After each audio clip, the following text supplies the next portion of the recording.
Bonjour, bienvenue sur Objectif Math. Dans cette vidéo, on vous demande de résoudre l'exercice suivant. On considère a, ij, y compris entre 1 et 3 et j compris entre 1 et 3 une famille de fonctions dérivables de R dans R.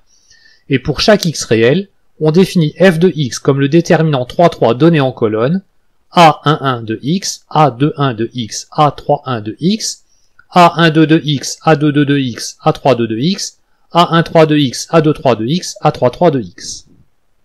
On demande de montrer que la fonction f est dérivable sur R et de prouver que sa dérivée a pour expression la somme des trois déterminants obtenus en dérivant à chaque fois une seule colonne. Ensuite, on demande de calculer le déterminant d'ordre n, défini par fn de x, égal au déterminant formé par la matrice contenant sur sa diagonale que des x, en dessous de la diagonale que des 2 plus x, et au-dessus de la diagonale que des 1 plus x. Vous devriez maintenant mettre la vidéo sur pause et chercher à résoudre l'exercice par vous-même. Donc voici la solution que je vous propose. Je réécris l'expression de f de x comme le déterminant, et pour une fois je le développe bêtement, ce qui me donne l'expression ci-dessous, f de x égale a11 de x, a22 de x, a33 de x, plus, etc. J'obtiens 6 termes. Écrit sous cette forme, on voit clairement que f est la somme de produits de fonctions dérivables sur R. Donc f est dérivable sur R. Et on sait dériver un produit de trois fonctions. Si UVW désigne trois fonctions dérivables de R dans R, la dérivée du produit UVW est égale à U' fois VW plus U fois V' fois W plus U fois V fois W'. Nous allons appliquer cette formule à chacun des 6 termes qui apparaissent dans l'expression de f. Donc on obtient l'expression ci-dessous. J'ai écrit en rouge les expressions obtenues en dérivant la première fonction de chaque produit, en bleu les expressions obtenues en dérivant la deuxième fonction de chaque produit, et en orange les expressions obtenues en dérivant la troisième fonction de chaque produit.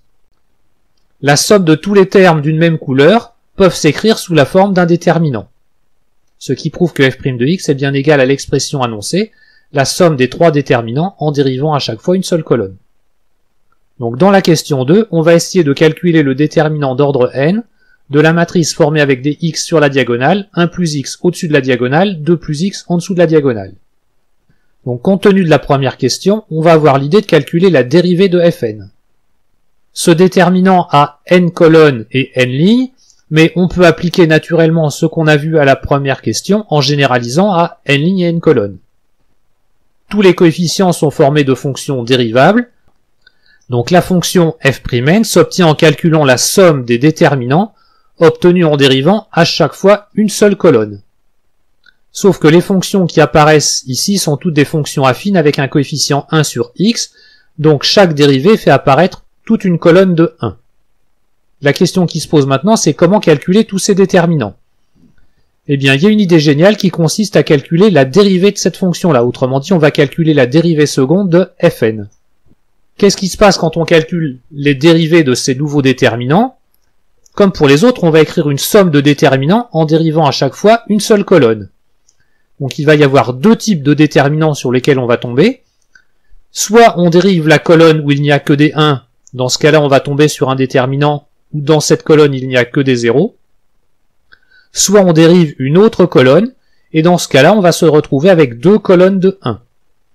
Dans les deux cas, on obtient que le déterminant est nul. Ce qui prouve que pour tout x réel, f seconde indice n de x est égal à 0. Autrement dit, f est une fonction affine. C'est-à-dire qu'il existe des réels a et b tels que pour tout x réel, fn de x est égal à ax plus b.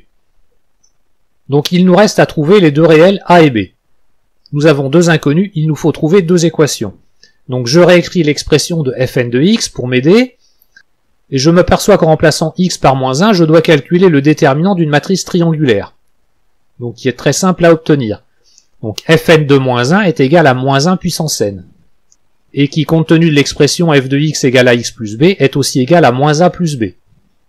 Même chose, en remplaçant x par moins 2, on obtient fn de moins 2 égale à moins 2 puissance n, qui est égal à moins 2a plus b.